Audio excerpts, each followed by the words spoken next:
ಫ್ರಂಟ್ಗೆ ಬನ್ನಿ, ದಯಮಾಡಿ ಬನ್ನಿ ಎಲ್ಲರೂ ಗಟ್ಟಿ.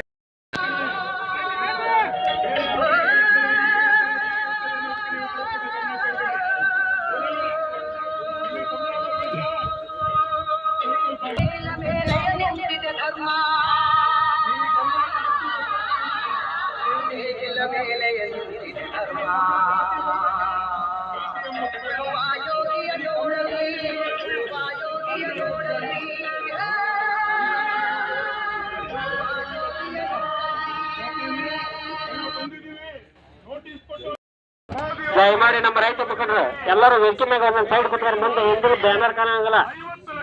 ದಯಮಾಡಿ ನಾವು ನಮ್ಮ ಹೋರಾಟ ನಮ್ಮ ಹಕ್ಕುಗಳನ್ನು ಕೇಳುತ್ತ ಬಂದಾಗ ನಾವೆಲ್ಲರೂ ಶಾಂತಿ ರೀತಿಯಿಂದ ವೇದಿಕೆ ಮೇಲೆ ಕುತ್ಕೋಬೇಕು.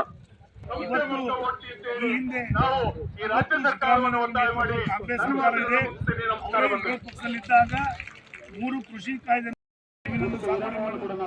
ರೈತರಿಗೆ ಹಕ್ಕುಪತ್ರವನ್ನು ಕೊಡ್ತಾ ಇದ್ದೇವೆ ಅಂತೇಳಿ. ಸ್ವಾಮಿ, ನೀವು ಹೇಳ್ತಾ ಇದ್ದೀರಿ ನಿಮ್ದೇ ಶಾಸಕರು ಇವತ್ತು ಹಕ್ಕುಪತ್ರವನ್ನು ನೀಡ್ತಾ ಇಲ್ಲ. ಪ್ರತಿ ಶನಿವಾರಕ್ಕೊಮ್ಮೆ ವಿಧಾನಸಭೆಯಲ್ಲಿ ಇವತ್ತು ಸುವರ್ಣಸೌಧದಲ್ಲಿ ಚರ್ಚೆ ಆಗಬೇಕು. ಈ ಸಾಗುವಳಿ ಮಾಡಿದಂತ ರೈತರಿಗೆ ಹಕ್ಕುಪತ್ರವನ್ನು ನೀಡಬೇಕು.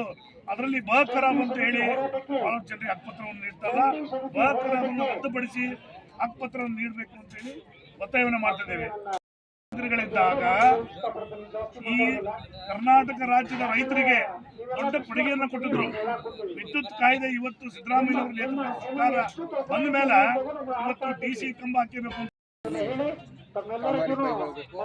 ಅದೇ ರೀತಿ ಇಲ್ಲಿ ಕಕ್ಕೇರಿ ಗ್ರಾಮದಿಂದ ಹಿಡಿದು ಖಾನಾಪುರ ತಾಲೂಕಿನ 800 ಕಿಲೋಮೀಟರ್ ರಸ್ತೆ ಸಂಪೂರ್ಣ ಹದಗೆಟ್ಟು ಹೋಗಿದಾವ. ಯಾವುದು ಡಾಂಬರೀಕರಣ ಇಲ್ಲ 10 ವರ್ಷದಿಂದ. ಮಾನ್ಯ ನಮ್ಮ ಬೆಳಗಾವಿ ಜಿಲ್ಲೆಯ ಉಸ್ತುವಾರಿ ಸಚಿವರಾದಂಥ ಲೋಕೋಪಯೋಗಿ ಸಚಿವರು ಅವರಿಗೆ ಸತೀಶ್ ಅಣ್ಣ ಅಂತೇಳಿ ನಾವು ಗೌರವ ಕೊಡ್ತಾ ಇದ್ದೀವಿ. ಸತೀಶ್ ಅಣ್ಣ ಅವರು ಈ ಒಂದು ಬೆಳಗಾವಿ ಜಿಲ್ಲೆಯ ಖಾನಾಪುರ ತಾಲೂಕಿನ ಸಂಪೂರ್ಣ 830 ಕಿಲೋಮೀಟರ್ ಹದಗೆಟ್ಟ ರಸ್ತೆಗಳನ್ನು ರಿಪೇರಿ ಮಾಡಬೇಕಂತೇಳಿ ಅವರು. ಅದೇ ರೀತಿ ಖಾನಾಪುರ ತಾಲೂಕಿಗೆ ಬಸ್ಗಳ ಸೌಕರ್ಯನೇ ಇಲ್ಲ. ಇವತ್ತು ಕಕ್ಕೇರಿಯಿಂದ ಧಾರವಾಡ ವಿದ್ಯಾಭ್ಯಾಸ ಹಾಗಾಗಿ 40 ವರ್ಷದಿಂದ ಪಾದಯಾತ್ರೆ ಹೋರಾಟ ಆಗಲೇಬೇಕು.